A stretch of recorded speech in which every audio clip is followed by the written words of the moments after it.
ముందుగా అందరికీ నమస్కారం. ఈరోజు మనం ఒక అద్భుతమైన సబ్జెక్ట్ చెప్పుకుందాం. పంచపునీతాలు. ఈ సబ్జెక్ట్ పేరు పంచపునీతాలు. పంచపునీతాలు అంటే ఏంటి? పునీతం అవ్వాలి జీవితం అంటారు ప్రతి ఒక్కళ్ళు. పునీతం అవ్వాలంటే ఏంటి అర్థం? మన జీవితం ధన్యం అవ్వాలని, మనం జీవితం పునీతం అవ్వాలని చెప్తాం అనమాట. సో పునీతం అంటే మన జీవితాన్ని మనం సుసంపన్నం చేసుకోవటం. ఆ పునీతం అవ్వాలంటే ఏం చేయాలి? పునీతం అవ్వాలని చెప్తారు కానీ అసలు పునీతం అవ్వాలంటే ఏం చేయాలి ఎవరు చెప్పరు. ఆ పునీతం అవ్వడం అంటే ఏంటి? ఈరోజు మనం ఆ టాపిక్స్ చూద్దాం. నేను దీని మీద కొన్ని ఎగ్జాంపుల్స్, కొన్ని రోల్ మోడల్స్ నేను చెప్తాను. ఒక 20 మినిట్స్ దీన్ని అయిపోయిన తర్వాత మనం కాన్వర్సేషన్లోకి వెళ్దాం.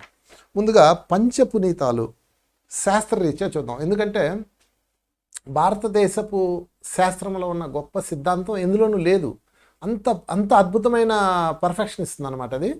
సో ఆ సిద్ధాంతంలో ఏం చెప్పబడిందో నేను మీకు చెప్తాను. పంచపునీతాల్లో ముఖ్యంగా 5 ఉంటాయి.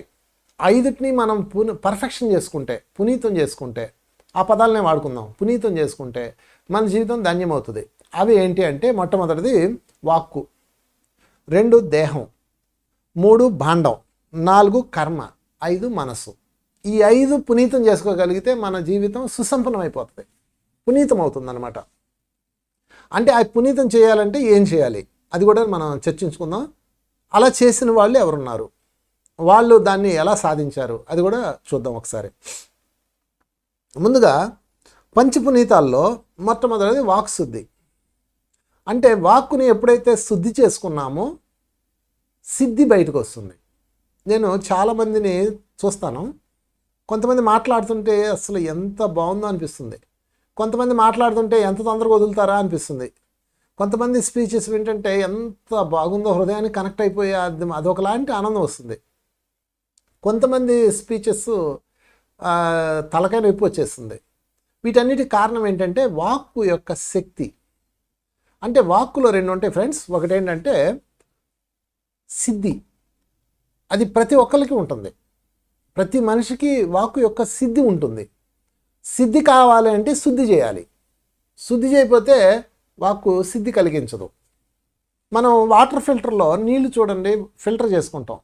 1 లీటర్ నీళ్ళకి ఒక వాటర్ ఫిల్టర్ ఉంటుంది కదా, మన ఆర్ఓ ఫిల్టర్స్ ఉంటాయి కదా, 1 లీటర్ నీటికి 10 లీటర్ నీళ్ళు పారబోస్తాయి. అవి అంత శుద్ధి చేసుకొని తాగుతాం. అంటే తాగే నీరునే మనం అంత శుద్ధి చేసుకుంటుంటే మిగతా విషయాలు ఎంత అవేర్నెస్లో ఉండాలి మీరే ఆలోచించండి. అంటే ఆ తాగే నీరుని మనము శుద్ధి చేసుకొని తాగుతున్నట్లుగానే మాట్లాడే మాటను కూడా శుద్ధి చేసి మాట్లాడాలి. అందుకని పంచపునీతాల్లో మొట్టమొదటిది వాక్కు శుద్ధి పెట్టారు.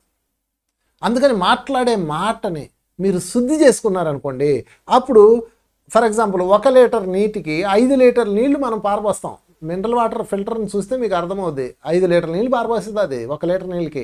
అంటే అందులో ఉన్న మంచి నీరుని సెలెక్ట్ చేసి, కణాలు విభజించి, బ్యాక్టీరియాని డివైడ్ చేసుకొని, అందులో మినరల్స్ ఏమున్నాయి సెలెక్ట్ చేసుకొని ఇటు సెలెక్ట్ చేస్తుంది ఆ మిషన్.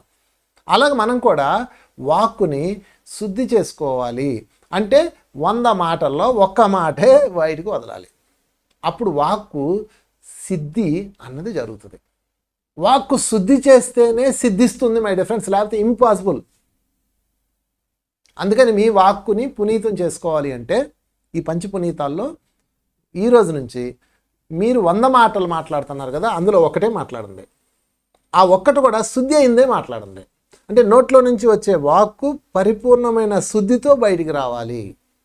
ఒక చిన్న మినరల్ వాటర్ మిషన్ చేసే పని కూడా మనం చేయలేకపోతే ఎందుకు ఇంకా మన బతుకు?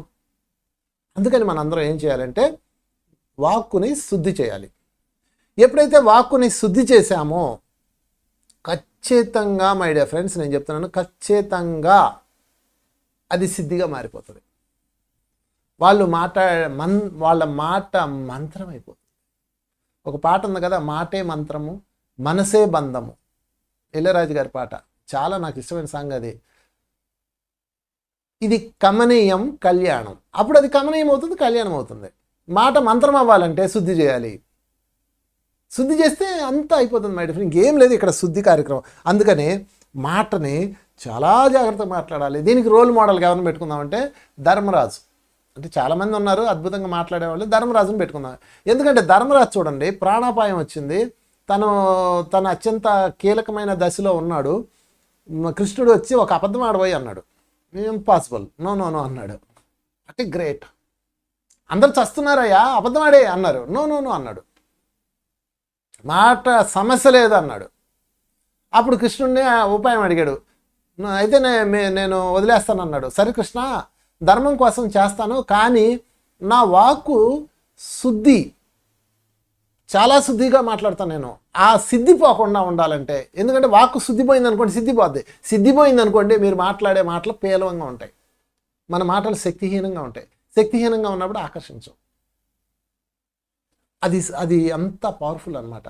సో అప్పుడు ధర్మరాజుకు చెప్తాడు, అశ్వత్థామహత కుంజరహ అనుకో అని చెప్తాడు. ఆ కథ మీకు తెలిసిందే కదా. సో ఫ్రెండ్స్, ఇక్కడ మనం ద్రోణాచార్యుని చంపేటప్పుడు కృష్ణుడు వేసిన ప్లాన్ అనమాట ఇది. అంటే అక్కడ వాక్కుని ఎంతగా శుద్ధి చేసుకుంటున్నాడో ధర్మరాజు చూడండి. ఎంతమంది చెప్పినా వినలేదు, ఆఖరికి ఉపాయం చెప్పాడు ఆయన. అశ్వత్థామహత కుంజరహ, కుంజరహ అన్నది చిన్నగాను, అశ్వత్థామహత అని పెద్దగాను చాలు అన్నాడు. అది కృష్ణుడి యొక్క ప్లాన్, అది పక్కన పెట్టేద్దాం. వాట్ ఏ గ్రేట్ శుద్ధి. ఎవడటి పోతే నాకెందుకు అనలేదు ఆయన. వాక్కు శుద్ధి కోల్పోయినప్పుడు సిద్ధి కోల్పోతాము. ఇంటర్లింక్స్ ఈ రెండు. ప్రతి ఒక్కళ్ళకి ఆ వాక్ సరస్వతి ఉంటుంది. కొంతమంది అంటారు, అబ్బాయి ఎంత బాగా మాట్లాడతారండి మీరు మాట్లాడుతుంటే ఎంత మధురంగా ఉంటుందండి, అసలు ఏదో అయిపోతామండి అంటారు. మీరు మాట్లాడినా అయిపోతారు. నానేం పైనుంచి రాలా, ప్రత్యేకంగా లేదు. నేను ఇలాగ మాట్లాడుతున్నప్పుడు నాకు అర్థమైంది, ఓహో నా వాక్కులో సిద్ధి ఉన్నది, దాన్ని పాడు చేసుకోకూడదని నేను చాలా జాగ్రత్తగా ఆచి తూచి మాట్లాడేవాడిని. ఇప్పటికి కూడా నాకు అత్యంత భయం అనమాట ఇది. ఎవడన్నా వచ్చి నన్ను డిస్టర్బ్ చేస్తాడేమో అని పూర్తి ఎరుగుతూ ఉంటాను. ఇంకో విషయం, ఎవడొకడు వచ్చి డిస్టర్బ్ చేస్తాడు, అన్నా వాడు విన్నావా, వాడు ఎలా చేశాడు తెలుసా అని ఫ్రెండ్స్ వచ్చి అంటారు. అనగానే మనకు తెలియకుండానే వాక్శుద్ధి కోల్పోయి అవునరా వాడు ఎదవరా అని మాట్లాడేస్తాం. మాట్లాడేగానే అలా 2-3 సార్లు అయింది. అవగానే నేనేం కోరుకున్నానంటే, ఆ కాన్వర్సేషన్లో పాల్గొంటాం మనకు తెలియకుండానే. అప్పుడు నేనేం కోరుకున్నానంటే, మాస్టర్స్ ఒక నాకు వాక్సిద్ధి ఉన్నది, నా వాక్సిద్ధిని కోల్పోయేది ఈ అశుద్ధమైన మాటలో, కనుక నేను అలాంటి కాన్వర్సేషన్లో పాల్గొన్నప్పుడు దయచేసి అవాంతరం ప్రకటించండి అని కోరుకున్నా. నేను ఎవరితో వస్తాడు, ఫ్రెండ్ వచ్చి మాట్లాడుతున్నాం కానీ నేనేం చేస్తానంటే ఫోన్ మోగుద్ది. అప్పుడు అవాంతరం వస్తుంది, మీరు గుర్తుపెట్టుకోవాలి. పిల్లోడు వచ్చి డిస్టర్బ్ చేస్తాడు, ఎవరో ఒకరు వచ్చి మిమ్మల్ని గెలుగుతారు. మీరు వెంటనే మనం ఈ కాన్వర్సేషన్లో ఉండకూడదు అని అవేర్నెస్ తెచ్చుకోవాలి. లేకపోతే ఫ్రెండ్స్, వాక్కు గనక శుద్ధి కోల్పోయిందంటే ఇంకా కథం అయిపోయింది. ఇంకా ఎందుకంటే అత్యంత ప్రభావితం చేసేది ఇదే, ఇంకేమి కాదు.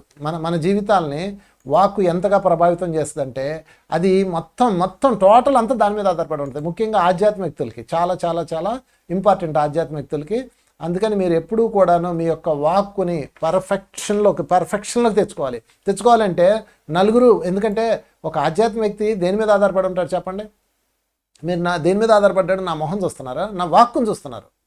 అంటే నాకు ఎంత బాధ్యత ఉంది ఇప్పుడు, నేను నా వాక్కుని నేను పర్ఫెక్షన్ చేసుకోవడానికి ఎంత బాధ్యత ఉంది, ఎంత బాధ్యతగా మనం ఉండాలి, మీరే ఆలోచించండి. అందుకని కంపల్సరిగా మీరు మీ యొక్క వాక్కుకి కంపల్సరిగా బాధ్యత వహించాలి. మీరు మిగతా శుద్ధి చేసినా చేయకపోయినా పర్లేదు, కానీ ఒక ఆధ్యాత్మిక వ్యక్తి అవ్వాలంటే మీరు ఖచ్చితంగా మీ వాక్కుని శుద్ధి చేయాలి. ఈ రోజు నుంచి రూల్ పెట్టుకోండి.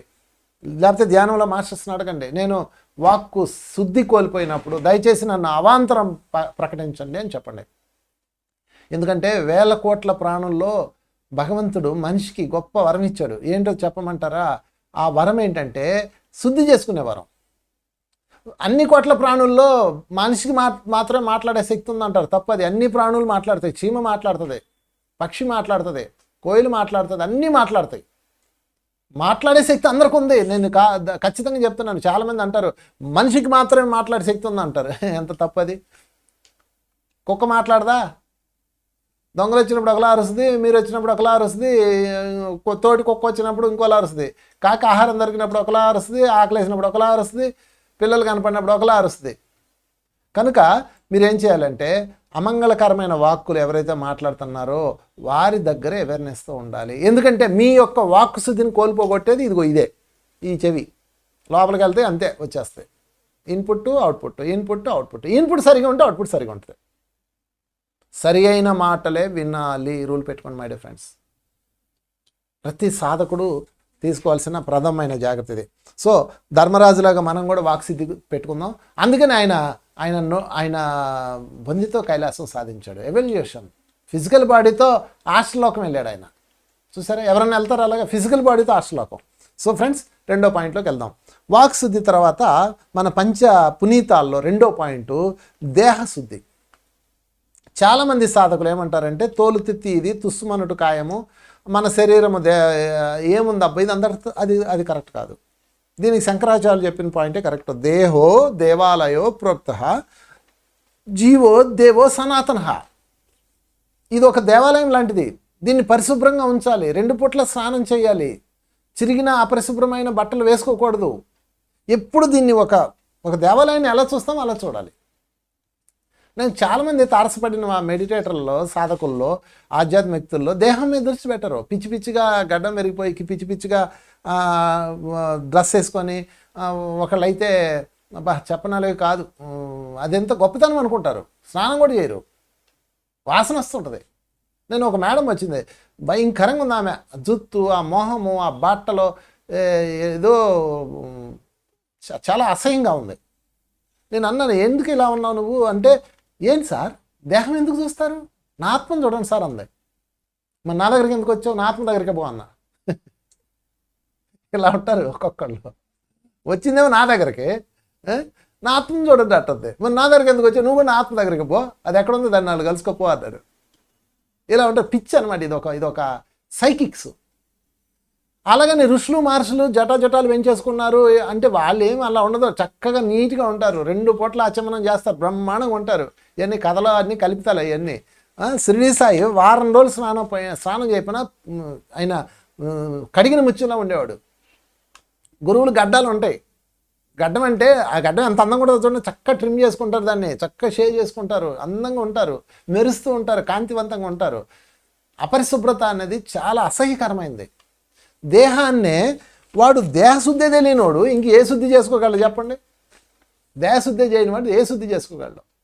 అయితే దేహశుద్ధి అనగానే మనం జనరల్గా స్నానం చేయడము ఈ అని పెట్టుకుంటాం. కానీ అసలు విషయం ఏంటంటే దేహశుద్ధిలో పర్ఫెక్షన్గా చెప్పాలంటే సీతాదేవినే చెప్పుకోవాలి.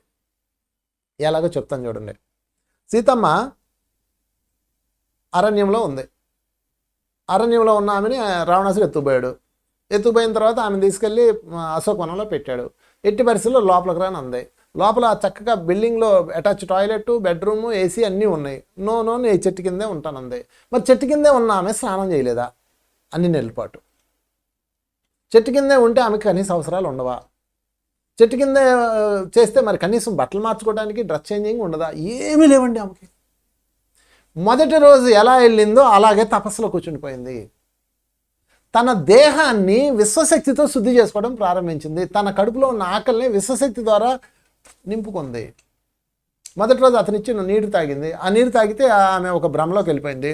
అంటే అతను రావణాసుడు చేసే మాయలు మర్మాల్లో నువ్వు కనెక్ట్ అయిపోతావు, నువ్వు ఎట్టి పరిస్థితులు ఇక్కడ ఆహారం తీసుకోవద్దు అని చెప్పేసి ఆమెకి పార్వతీదేవి వచ్చి విజన్లోకి వచ్చి చెప్తుంది. ఆ తర్వాత ఆమె ఇంకా ఆ కాస్మో ఎనర్జీనే తీసుకుంటుంది. దేహం అంతా శుద్ధి అయిపోతుంది. నేను ఒక అతని గురించి విన్నాను. అతని పేరేంటో తెలుసా?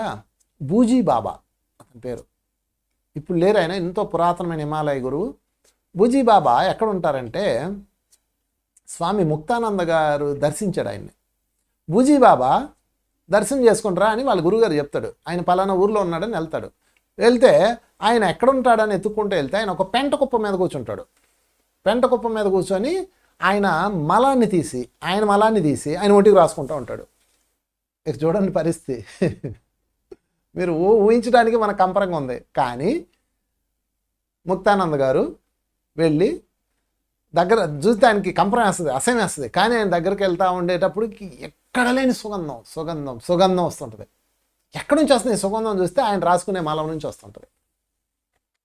అంటే బూజీ బాబా నాయన తన శరీరంలో ఉన్న ప్రతి కణాన్ని సుగంధంగా మార్చేశాడు, శుద్ధి చేసుకున్నాడు, దేహశుద్ధి చేశాడు. ఆ దేహశుద్ధి వల్ల తన శరీరంలోను విసర్జించబడ్డ మలము కూడా గంధంగా మారిపోయింది, సుగంధంగా మారిపోయింది. అసలు ఇలాంటి వాళ్ళు ఉంటారా అని కూడా డౌట్ వస్తుంది మీకు. ఉన్నారు. అందుకని ఈరోజు మన రోల్ మోడల్స్గా దేహశుద్ధికి బూజీబాబా గారిని సీతమ్మ గారిని పెట్టుకుందాం. వచ్చేటప్పుడు శ్రీరామచంద్ర తీసుకొచ్చేటప్పుడు ఆమె అగ్ని ప్రవేశం చేసి బయటకు వస్తుంది. మరి అగ్ని ప్రవేశం చేసిన ఆమె కాలిపోవాలి కదా. అంటే ఆమె ఏ విధంగా అయితే శ్రీరాముడి దగ్గర నుంచి వెళ్ళిందో ఆ విధంగా రావాలి, అది రూల్ అక్కడ. అంటే శ్రీరాముడితో ఉన్నప్పుడు ఎటువంటి శరీర కణాలు ఉన్నాయో అదే శరీర కణాలని, అదే దేహం మీద ఉన్న వస్త్రాన్ని, అదే దేహం మీద ఉన్న మొత్తం సమస్తాన్ని యాజ్ ఇట్ ఈజ్గా ఉంటే కాలదు. అలా కాకుండా రావణాసుడి దగ్గర తిండి తింటే, రావణాసుడు వాసన తగిలితే, రావణాసుడి యొక్క ఫ్రీక్వెన్సీలో బట్టలు కట్టుకుంటే అది తగలడిపోతాయి. ఇది అగ్నిప్రవేశం యొక్క పవర్. అంటే అది అగ్నిప్రవేశం కాదు, యాక్చువల్గా అక్కడ దాని కాన్సెప్ట్ అది అనమాట. అంటే అది నిరూపించడానికి, అంటే నేను ఎలా వెళ్ళానో అలా వచ్చాను, అంతేకాని శీలం కాదు అక్కడ పాయింట్. అంటే తన దేహం ఎంత శుద్ధిగా ఉందో చెప్పటానికి అది, అంతేగాని సీతమ్మను అనుమానించి అన్న కాన్సెప్ట్ కాదు. సో దేహశుద్ధి అన్నది మనం ఎలా పెట్టుకోవాలంటే ఫ్రెండ్స్, మనము ప్రతిరోజు పరిశుభ్రంగా ఉండాలి. ఎంత ఆధ్యాత్మిక వ్యక్తి అయినా కానీ మీరు దేహం తోలుతిత్తిది తుస్సుమనుడు కాయము ఇలాంటి డైలాగులని పక్కన పెట్టేసి పరిశుభ్రత, ఎప్పుడు పరిశుభ్రత పాటించాలి. లేకపోతే వాళ్ళు ఆధ్యాత్మిక వ్యక్తి కారు. ముఖ్యంగా దేహములో పరిశుభ్రత లేనప్పుడు ఆ చైతన్యము బలహీనమైపోతుంది. పెంటకొప్ప పక్కన బూజీబాబా లాంటి వాడు అయితే కూర్చుంటాడు, మనం ఎక్కడ కూర్చుంటాం? వాసన వచ్చే పెంటకొప్ప పక్కన ఎవడన్నా కూర్చుంటాడా? అలాగే దేహంలో వాసన వస్తే దేవతలు ఉండరు. గుర్తుపెట్టుకోండి ఫ్రెండ్స్, ఈ దేహము దేవాలయం వంటిది. దేహో దేవాలయో ప్రోక్త జీవో దేవో సనాతన. ఇందులో ఉన్న జీవుడు సనాతనమైన దేవుడు, దేహం దేవాలయము, ఇందులో ఉన్నవాడు సనాతనమైన దైవం. మరి కనుక ఈ దేవాలయాన్ని ఎంత అద్భుతంగా చూడాలి. లేదా పాడుబడిపోతుంది. పాడుబడిపోయే దేవాలయాన్ని మనం చూస్తామా? మనం వెళ్తామా పాడుబడ్డ దేవాలయానికి? మీరే చెప్పండి. కనుక ఎప్పుడూ కూడా దేవాలయము పరిశుభ్రంగా ఉండాలి. ఇక మూడోది బాండశుద్ధి. బాండశుద్ధి అంటే ఆహారం అన్నమాట.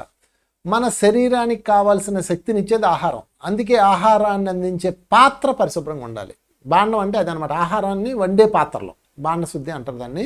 సో చాలామంది ఎట్లా పడితే అట్లా వండుకొని, ఏ తెప్పల్లో పడితే ఆ తెప్పల, ఏ గిన్నెలో పడితే ఆ గిన్నె, ఏ గరిటె పడితే ఆ గరిటె పెడతారు. అవి పెట్టకూడదు. బాండశుద్ధి మీరు తినే ఆహారాన్ని తయారు చేస్తుంది. బాండం అనేది ఆహారం తయారు చేస్తుంది కాబట్టి బాండం అంటే పాత్ర శుద్ధి. బాండశుద్ధి అంటే పాత్రల శుద్ధి.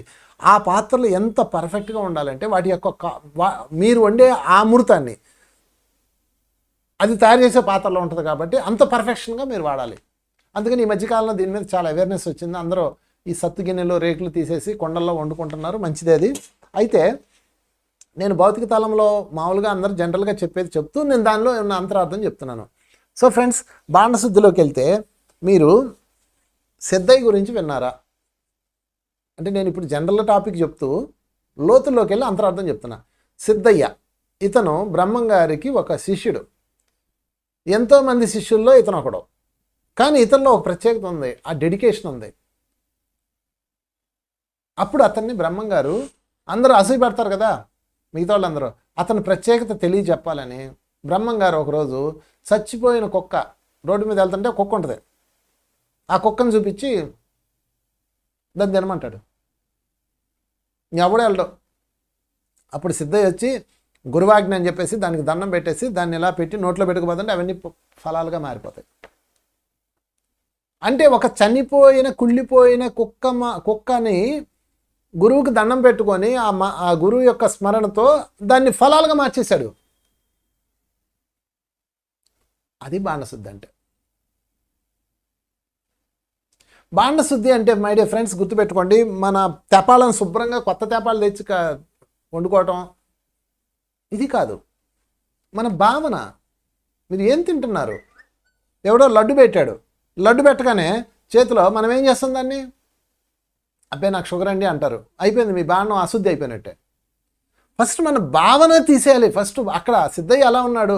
గురువు యొక్క ఆజ్ఞ అయింది, అది కుళ్ళిందైనేంటి, మంచిదైనేంటి, ఫలం అయితే ఏంటి, ఇంకోటి అయితే ఏంటి, తినాల్సిందే. వెళ్ళి కూర్చున్నాడు, గురువుకు నమస్కారం చెప్పుకున్నాడు, రిలీజ్ అయిపోయింది. అంటే అతని దగ్గర బాండశుద్ధి ఉన్నప్పుడు అది కుళ్ళిన మాంసం అయితే ఏంటి, లేకపోతే ఇంకోటి ఏంటి, దాన్ని మార్చుకునే శక్తి అతనికి ఉంది. మన వేదానంద బాబాజీ గారు చెప్తారు, ఆయన గురువుగారి దగ్గరికి వెళ్ళాడు. గురువుగారి దగ్గరికి వెళ్తే ఆయన చేప ముక్కలు తెప్పించాడు. చేప ముక్కలు తెప్పించి ఆ చేప ముక్కలు తీసి గిన్నెలు వేసి ఉడకబెట్టి అన్నాడు. ఈయన పుట్టిన బుద్ధి జరిగిన తర్వాత మాంసం చేపలు ముట్టుకునే వ్యక్తి ఆయన, మరి గురువాజ్ఞ అయిందని చెప్పేసి ఏదో చూద్దామని చెప్పి ఆ గొడ్డను పట్టుకోకుండా అలా వేసాడు. వేస్తుంటే మళ్ళీ అందులో చిన్న చేప ముక్క కింద పడింది. కింద పడితే దాన్ని జాగ్రత్తగా పుల్లతో తీసి అందులో వేసాడు, ఉడికించాడు. వాళ్ళ గురువుగారు ఏం చెప్పాడంటే, ఉడికిందా అయితే తీసి రుచి చూడు అన్నాడు. అనగానే ఇంకా ఆయన కళ్ళు మూసుకొని సరే ఏదైతే అది అయింది గురువాజ్ఞ అని చెప్పేసి ఓపెన్ చేస్తే అందులో చేప ముక్క లేదు, కర్రపెండల ముక్క ఉంది. చిలకడ దుంప కర్రపెండలం అంటారు కదా, అలాగా దుంప ముక్క ఉంది. చేపలు దుంపలుగా మారిపోయినాయి. ఇది రియల్గా జరిగింది. మన హిమాలయ గురుగారు వేదానంద బాబాజీ గారు వారి అనుభవంతో తెలుసుకున్నాం. చాలా అద్భుతమైన ఎక్స్పీరియన్స్ ఇది. సో ఫ్రెండ్స్, బాండశుద్ధి అంటే తెపాలను శుభ్రం చేసుకోవటం కాదు, కుక్కర్లు మార్చేయటం కాదు, గిన్నెలు కడిగేయటం కాదు. అది వన్ ఆఫ్ ద పార్ట్. నేను రెండూ చెప్తున్నాను. జనరల్గా పాత్రలను శుభ్రం చేసుకోండి అన్నది బేసిక్ లెవెల్ కాన్సెప్ట్. నేను ఇంకా లోపలికి వెళ్తున్నా. బాండశుద్ధి అంటే మీ భావనలో బాండాన్ని శుద్ధి చేయాలి. ఆ బాండాన్ని శుద్ధి చేయకుండా ఇక్కడ ఎంత కొత్త కొండ తెచ్చిపెట్టుకుని ఉపయోగం లేదు. సిద్ధయ్య బాండాన్ని శుద్ధి చేసుకున్నాడు. లోపల బాండం నా గురుదేవుడు ఆజ్ఞాపించాడు తినమని. ఓకే, నా దగ్గర శక్తి ఉంది, దాన్ని మార్చే శక్తి ఉంది, వెళ్ళి మార్చేశాడు. అది బాండశుద్ధి అంటే. అంటే మన యొక్క అంతరంగంలో శుద్ధి ఉండాలి. దేహశుద్ధి, బయట స్నానాలు చేయడం దేహశుద్ధి, కానీ అంతరంగంలో శుద్ధి. బూజీబాబులాగా, సీతమ్మలాగా బాండశుద్ధి. తర్వాత పాయింట్లోకి వెళ్దాం. సిద్ధయ్య గారు తర్వాత పాయింట్లో కర్మశుద్ధి, మూడో శుద్ధి. ఈ మూడు శుద్ధి చేసుకున్నప్పుడే పంచ పునీతాలు అవుతాయి మై ఫ్రెండ్స్. అప్పుడు మనం పూర్తయినప్పుడు పునీతులు అవుతాం, లేకపోతే ఎవరో నేను పునీతం అయ్యానయ్యా అంటారు. మీరు చాలా చోట్ల చూసి ఉండొచ్చు. భక్తులు దేవుడు ముందు ప్రత్యక్షమైనప్పుడు దేవా నేను పునీతం అయ్యాను అంటే 5 పునీతం చేశాడు. పంచపునీతాలు చేయకుండా ఎవడు పునీతం అవ్వడో. వాక్శుద్ధి లేకుండా మిగతా వచ్చినాయి అనుకోండి, బ్యాలెన్స్ ఉండిపోతుంది. అన్ని సబ్జెక్టులు పూర్తి చేస్తేనే కదా పాస్ అయ్యేది. ఒక సబ్జెక్ట్ ఉన్నా ఫెయిల్ అయినట్లే. అందుకని ఎవరికాలు చెక్ చేసుకోండి. నాకు పంచపునీతాల్లో మొట్టమొదటిది వాక్శుద్ధి ఉందా లేదా. నేను ఈ మధ్యకాలంలో నెగిటివ్గా మాట్లాడుతున్నానా, విమర్శలు మాట్లాడుతున్నానా, తప్పులు మాట్లాడుతున్నానా చెక్ చేసుకోండి. లేదు, పర్ఫెక్ట్గా ఉన్నాను, గుడ్, టిక్ పెట్టేసుకోండి. ఇక రెండోది, మీకు మీరే జడ్జి, ఇక్కడ ఎవడో జడ్జి లేడు. ఇక రెండోది దేహశుద్ధి. అంతర్దేహం శుద్ధిగా ఉందా లేదా మీకు మీరే చెక్ చేసుకోవాలి. ఇది ఎవరు చెక్ చేయరు.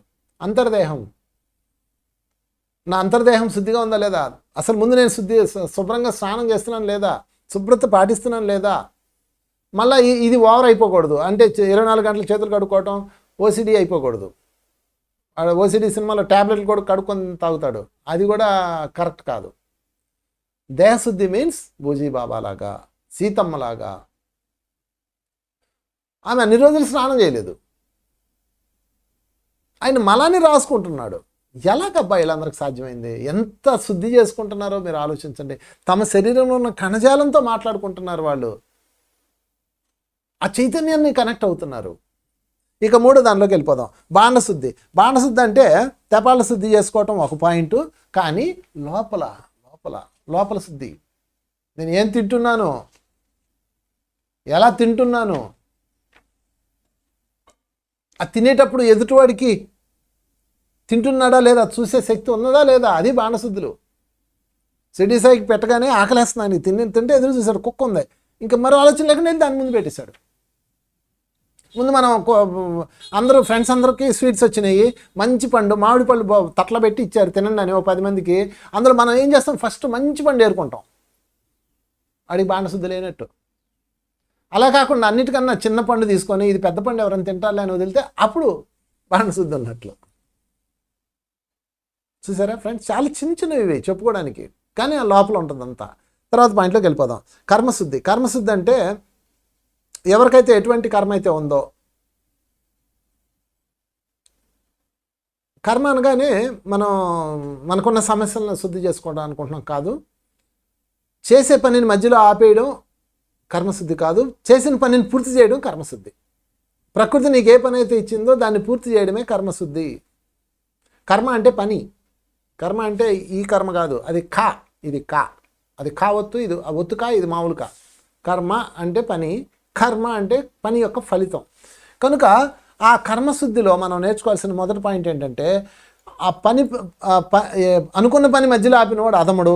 అసలు పనినే ప్రారంభించకుండా తలపెట్టిన పనిని పూర్తి చేసేవాడు, పనిని ప్రారంభించి తలపెట్టిన పని పూర్తి చేసిన వాడు కర్మశుద్ధి ఉన్నవాడు.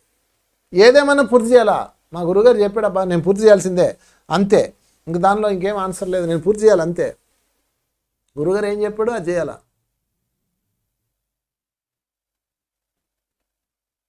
ఒక గురుగారు ఉన్నాడు, శిష్యుడికి చెప్పాడు, బండి వెళ్తుంది, ఒరేయ్ నేను నిద్రపోతాను, బండిలోంచి ఏది కింద పడ్డా బండిలో వేసారా అని చెప్పాడు.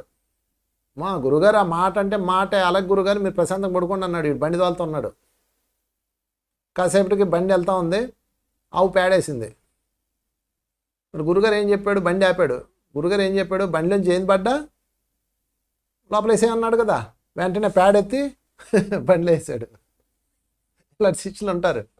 బండిలో వేసాడు, బండిలో వేయగానే ఆగడం, పేడెత్తడం, బండి వేయడం, ఆగడం, పేడెత్తడం, బండి వేయడం. కొంత దూరం పోయి తల్లి గురుగారు నిద్రపోతానే వాసన వస్తుంది. ఏంది బండి అంతా పేడ వాసన వస్తుంది, నెమ్మది కళ్ళు తెరిస్తే చుట్టూ అంతా పేడ కుప్పలో. మరి ఎదవ ఏం చేసేవారా అంటే మాట అండి, మాట కర్మశుద్ధి. మీరు కదా చెప్పారు కర్మను శుద్ధి చేయమని, చేసే పని మధ్యలో ఆపకూడదు, గురువు ఏ పని చెప్తే చెయ్యాలా, మీరు మాట అంటే మాటే అన్నాడు.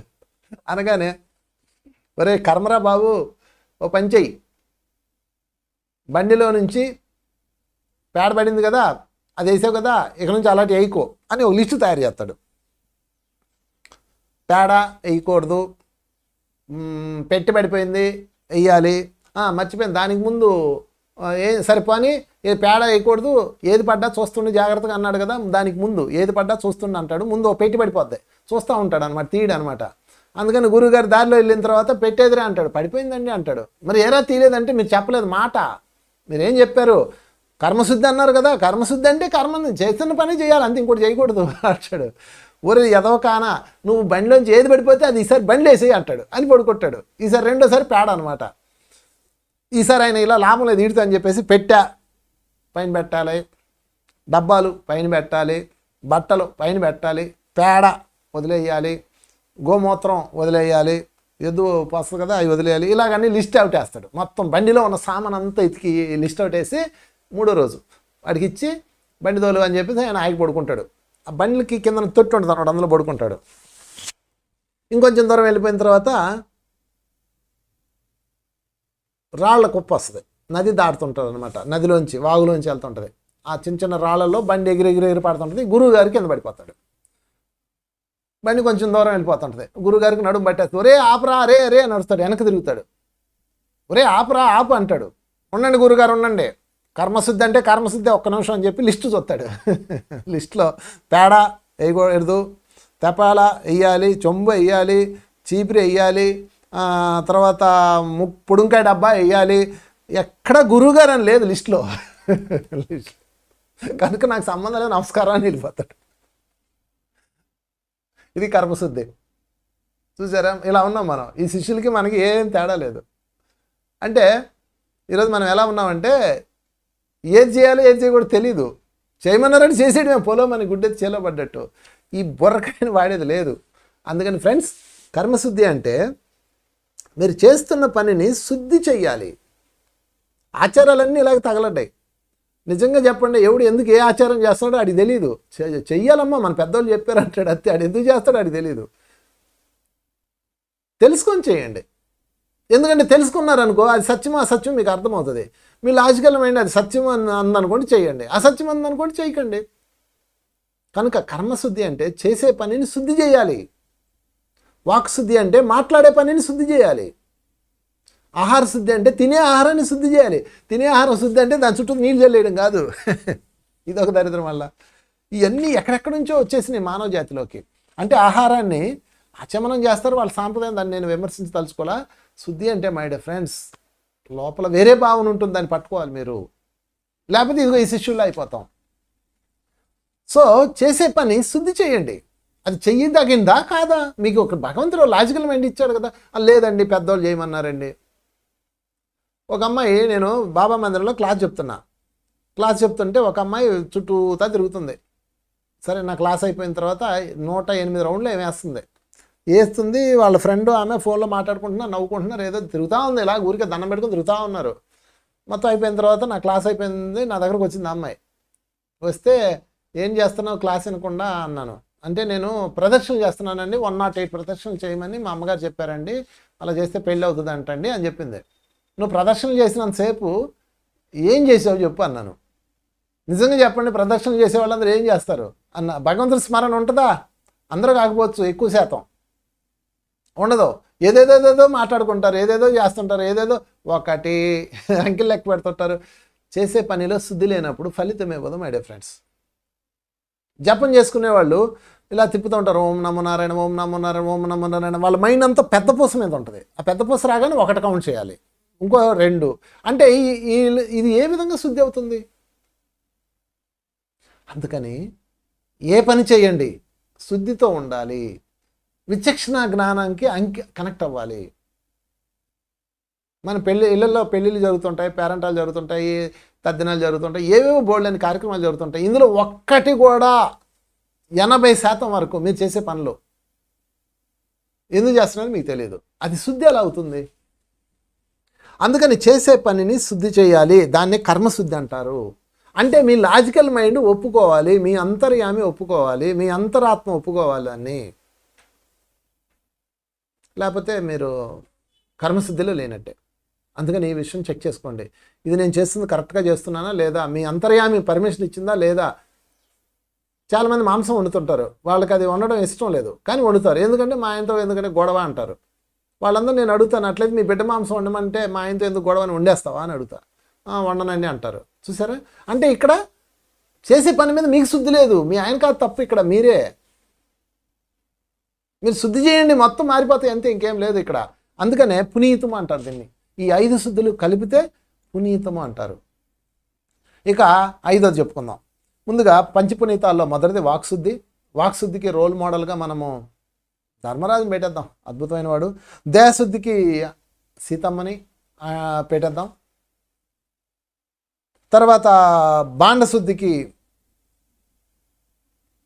భుజీబాబాని పెడదాం, సిద్ధప్పని పెడదాం. దేహశుద్ధికి భుజీబాబా, బాండశుద్ధికి సిద్ధప్పని పెట్టుకుందాం. ఇంకా చాలామంది ఉన్నారు రోల్ మోడల్లో. తర్వాత కర్మశుద్ధికి ఎవరిని పెడదాం అబ్బా? పాండు మహారాజు. ఒక జింకల్ని చంపాడు, భార్యాభర్తల జింకల్ని. ఆ 2 సంగమంలో ఉన్నప్పుడు చంపాడు, చూసుకోకుండా చంపాడు. వెంటనే రాజ్యంలోకి వెళ్ళాడు, చెక్ చేసుకున్నాడు, ఏంటిది నేను చేసిన పని. ఒక రాజు అయ్యి ఉండి జంతువుల్ని మనుషుల్ని అందరినీ కాపాడాల్సి నేను, అది కూడా రతిలో ఉన్న జంతువుల్ని చంపాను, ఎంత తప్పు చేశాను నేను. So I'm not eligible for the post అని చెప్పేసి రిజైన్ చేశాడు. రిజైన్ చేసి అడవిలోకి వచ్చేసి ఇంకా మిగతా జీవితాన్ని, శాశ్వత జీవితాన్ని గడిపాడు. అంటే తన యొక్క కర్మని తాను శుద్ధి చేసుకున్నాడు. ప్రక్షాళన, స్వయం ప్రక్షాళన. అది తను చేసిన తప్పుకు తాను పనిష్ చేసుకున్నాడు. అందుకే మనం ఎట్ట అంటాం, దేవాలయాల్లో దగ్గర అందరూ చిట్టు అంటారు, చాలా సున్నితంగా అంటారు. పెడేళ్ళని కొట్టుకోవాలా, అప్పుడు అర్థం అవుద్ది. ఎందుకు ఇట్ట అన్నారు మీరు? దేవుడా తప్పు చేశాను దేవుడా, ఇదే లాక్ కొట్టుకోండి. క్వాటింగ్ మళ్ళీ రెండోసారి చేయకూడదు, అలా ఉండాలి. ఫాట్మని కొట్టుకోవాలి, మనమే కొట్టుకోవాలి, ఇంకోటి కొట్టకూడదు. ఇంకోటి కొడితే మనకి ఈగో ప్రాబ్లం వస్తుంది, మళ్ళీ అది తలనొప్పి వస్తుంది. గురువు కొట్టే హక్కు ఉంటుంది. అయినా ఎవరికి మనకు మనమే బాస్, ఇక్కడ మనమే మార్చుకోవాలి. తర్వాత కర్మశుద్ధి పాండురాజుని పెట్టుకుందాం. మనోశుద్ధి, మనసు శుద్ధి 5వది. పంచ పునీతాల్లో 5వది మనసు శుద్ధి. మనసు శుద్ధికి రాముడిని పెట్టిన హృదయంలో ఇలా అనగానే కనిపించిన రాముడిని పెట్టుకున్న ఆంజనేయుడినే పెట్టుకున్నాం. ఇంకెవరు ఉన్నారు? చాలామంది ఉన్నారు మనసును శుద్ధి చేసుకున్న వాళ్ళు ఫ్రెండ్స్. ఆయనకి పూసలు ఇచ్చారు. సీతమ్మ చాలా కాస్ట్లీ ముత్యాలు ఇచ్చింది.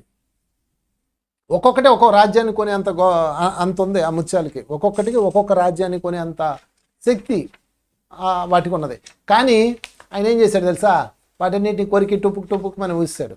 ఊయగానే అప్పుడు అందరు కోపం వచ్చింది, లక్ష్మణుడు కూడా కోపం వచ్చింది. ఎందుకు ఇలా చేసావంటే అందులో రాముడు లేడుగా అన్నాడు. అయితే నీలో రాముడు ఉన్నాడు ఏంటి అన్నాడు లక్ష్మణుడు. అనగానే బాలేవాడు ఎందుకు లేడు ఉండు అని చెప్పి పర్మని చీల్చేశాడు. చీల్చగానే రాముడు ప్రత్యక్షం. మనోశుద్ధి. అతని మనసులో రాముడు తప్ప ఇంకోటి లేదు. సీతాదేవిని అడిగి తెచ్చారు, రావణాసురుని దగ్గర నుంచి తెచ్చారు, విజయం సాధించారు. మళ్ళీ ఆమెని నిండు గర్భిణి పంపించాల్సి వచ్చింది. పంపించాల్సి వచ్చినప్పుడు అందరూ వ్యతిరేకించారు రాముడిని. బట్ ఆంజనేయుడు ఏమన్నాడు తెలుసా? నాకు సంబంధం లేదో అన్నాడు. రాముడు ఏం చేసినా రైటే అన్నాడు. చూసారా మనోశుద్ధి?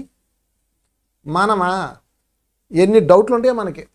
మన గురువు మీద డౌట్లే, మన మీద డౌట్లే, మన పెళ్ళాం మీద డౌటే, భార్య మీద డౌటే, ఎన్ని డౌట్లు. జీవితం అంతా డౌట్లతోనే పోయింది. ఏ పెళ్ళమైన మొగుడు ఫోన్ చెక్ చేస్తూనే ఉంటుంది, పిల్లల ఫోన్లు చెక్ చేస్తూనే ఉంటారు, భర్త ఏమో చెక్ చేస్తా. బాబా గబ్బు మానవ జాతి. మనోశుద్ధి పెట్టేసుకోండి ఫ్రెండ్స్, ఏం అక్కర్లేదు మనోశుద్ధి ఉంటే. ఆంజనేయుడికి శ్రీరాముడి మీద ఇంత కూడా డౌట్ లేదు. ఆయన ఏం చేసినా కరెక్టే అన్నాడు, అంతే. అద్భుతమైన మనోశుద్ధి ఆంజనేయుడిది. కనుక ఆంజనేయుని దీన్ని రోల్ మోడల్గా పెట్టుకుందాం మనం. సో మనసుని బాగా శుద్ధి చేయాలి. శుద్ధి చేయాలంటే దీనికి ఒకటే రూల్ పెట్టుకోండి: జీవించనివ్వు, ఆనందించనివ్వు,